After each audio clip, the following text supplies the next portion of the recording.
Hello and welcome back to Tutoring with Gavin. In this video tutorial, I'll be talking about the themes in Romeo and Juliet by William Shakespeare. The first and probably the most obvious theme in the play is love. Romeo and Juliet is the most famous love story in English literature. Love is obviously the play's dominant and most important theme. The play focuses on romantic love, specifically the intensity and passion that can occur because of love at first sight. Another way of evaluating this, of course, is that it's simply lust or infatuation, which are not the same as a deep and long-lasting love. A clue to the type of love they have is in the way Romeo speaks. When he first sees Juliet, his hyperbolic verse in rhyming couplets is dripping with alliteration. Oh, she doth teach the torches to burn bright. It seems she hangs upon the cheek of night, as a rich jewel in an Ethiop's ear, beauty too rich for use, for earth too dear. Shakespeare is perhaps suggesting that this type of exaggerated passion cannot be maintained forever. Juliet is equally hyperbolic in her first meeting with Romeo. Her use of antonyms and rhyming couplets is certainly romantic and exciting, but it's also melodramatic. My only love sprung from my only hate, too early seen unknown and known too late.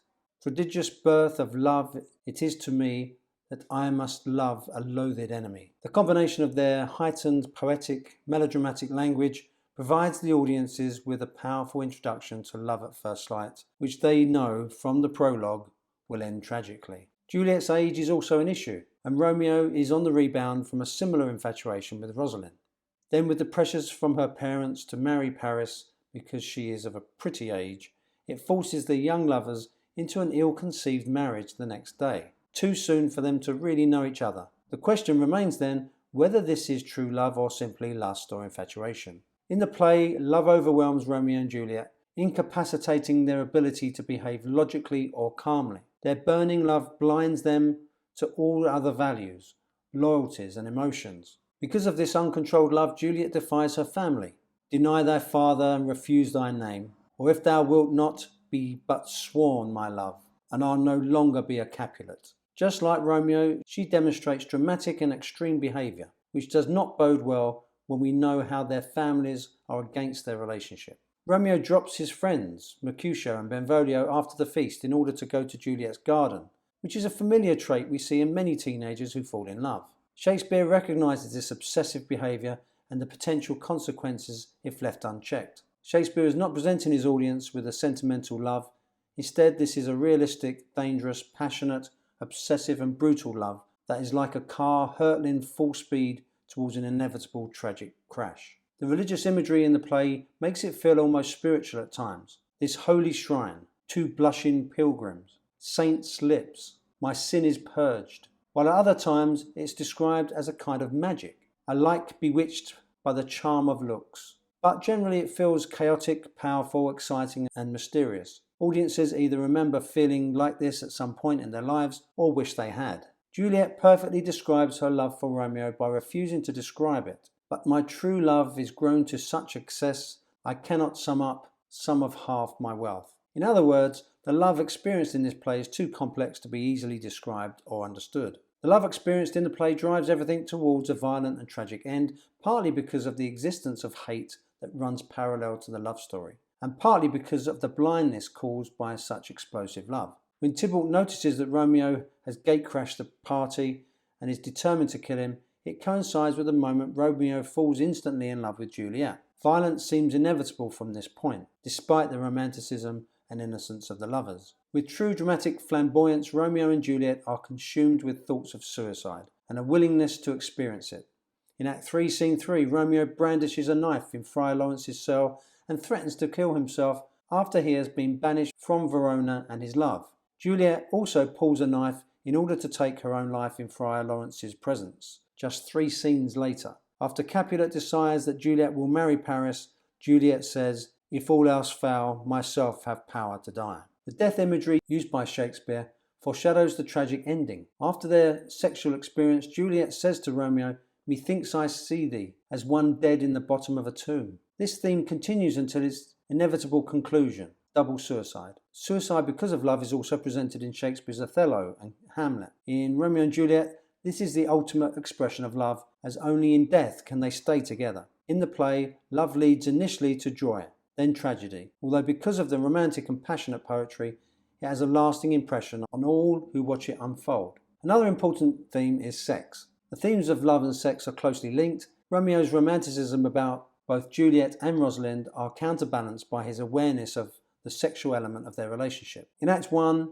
Romeo talks about his frustration that Rosalind preferred to remain a virgin. She'll not be hit with Cupid's arrow, she hath Dian's wit, and in strong proof of chastity well armed, from love's weak, childish bow she lives uncharmed. Mercutio later in Act 2 insists that Romeo is confusing his love for Juliet with mere lust. This drivelling love is like a great natural that runs lolling up and down to hide his bauble in a hole. The imagery used by Shakespeare here implies a foolishness in Romeo's behaviour. Mercutio's crude language, like lolling up and down and hide his bauble in a hole, is full of sexual innuendo and seems to suggest a youthful clumsiness in respect to sex and love, which is a reflection of Mercutio's more cynical views about love. Juliet, by contrast, has a more traditional attitude towards love and sex, perhaps in line with the Catholic doctrine, with love standing above sex, including the view that this marriage must be legally consummated through sexual intercourse. Shakespeare provides Juliet with a soliloquy in Act 3, Scene 2, that presents her ideas about love and sex through the metaphor of not just owning a house, but also needing to live in it. Oh, I have bought the mansion of a love, but not possessed it, and, though I am sold, not yet enjoyed. Shakespeare presents Juliet with very mature ideas about sex, that is, on the face of it, difficult to believe because of her age. Is this simply a case of a male dramatist presenting his ideas about sex in a very poetic way, providing an adult audience with sexual innuendo for entertainment value? Give me my Romeo, she says, and when I shall die, take him and cut him out in little stars. Die was Elizabethan slang for sexual orgasm, and the image of Romeo cut out in little stars implies Romeo's response to the sexual act. During the Elizabethan period, there were strict laws about what could be said in a theatre production, and playwrights like Shakespeare had to hide the sexuality using metaphor and puns to avoid having their theatres shut down. The theme of violence is also very important.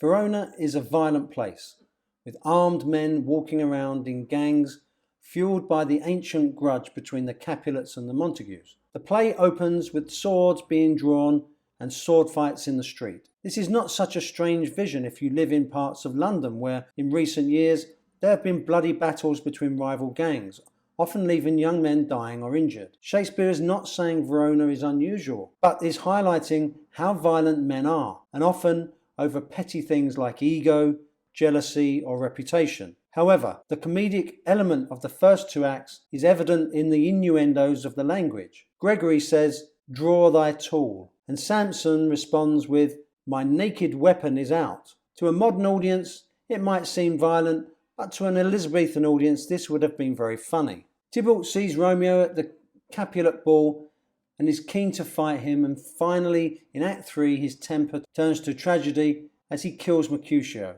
and ends up dead by Romeo's hand. Though tragic, this turn of events also seems inevitable, but it also serves to change the mood of the play, from light and romantic to serious and tragic. The link between sex and violence starts with the innuendo, but continues with Samson declaring his desire to push Montague's men from the wall and thrust his maids to the wall. Tybalt and Mercutio are killed shortly before Romeo and Juliet appear to consummate their marriage. Throughout the play, the language creates the juxtaposition of sexual and violent imagery. When at the end of Act 3, Romeo declares, "Let me be put to death," he's referring to the threat of death that exists from the Capulets if he is discovered in Juliet's room. But Shakespeare is also providing the audience with a sexual pun, using death to suggest sexual satisfaction. The individual versus society is another theme in the play. Much of Romeo and Juliet involves the lovers' struggle against public and social institutions that either explicitly or implicitly oppose the existence of their love. The patriarchal society, law and order, religion, pressures on honour and reputation all inhibit individual free will. Each of these societal institutions present problems for Romeo and Juliet. The hatred between the families causes Romeo and Juliet to rebel against their families. The Elizabethan patriarchal power struggle means that the father controls all family members, particularly women, and makes Juliet very vulnerable. She has no individual free will on this matter and is fighting against centuries of female oppression. The young lovers are surrounded by pressures that make their relationship impossible to succeed. The church, the fathers, and the obsession with defending your honour all contribute to the inevitable ending, which is foreshadowed in the night and day imagery, with its darkness and privacy. However, the lovers cannot stop the night from becoming day, and Romeo will always be a Montague. The lovers' suicide represent their eternal night of privacy. In respect of their age, modern Western cultures could frown upon this relationship for obvious reasons. Juliet is not quite 14 years old, and Romeo is probably 17. However, in Shakespeare's 16th century Verona, this was not the issue. After all, Lord Capulet is trying to marry Juliet to Paris, who is much older than Romeo. Shakespeare seems to be presenting the main issue in this play as the freedom of females as individuals to choose their partners, and how much society, patriarchal in this case, should be able to control this choice. The theme of fate. In the prologue, the chorus tells the audience that Romeo and Juliet are star-crossed, which means that they are fated not to be together because of the movements of the stars. This idea of ill-fated fits perfectly with the genre of the play, which is tragicomedy. The comedy being the fun romance in the first half of the play, and the tragedy being the second half, after Tybalt is killed by Romeo.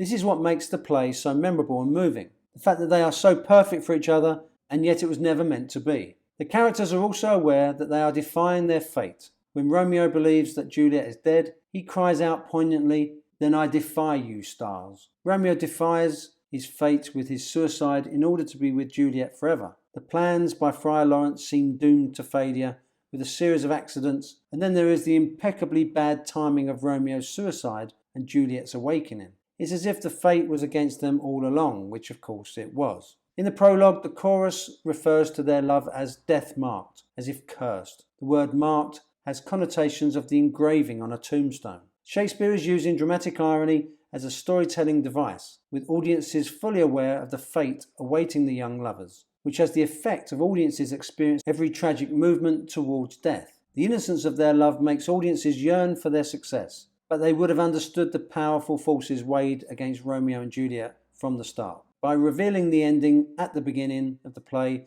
it creates anticipation and tension that has captivated audiences for centuries. Well, I hope this has helped you in your revision for the exam. If you like the video, please give it a thumbs up, and please subscribe to the channel so that I can continue to make these free tutorials. Until next time.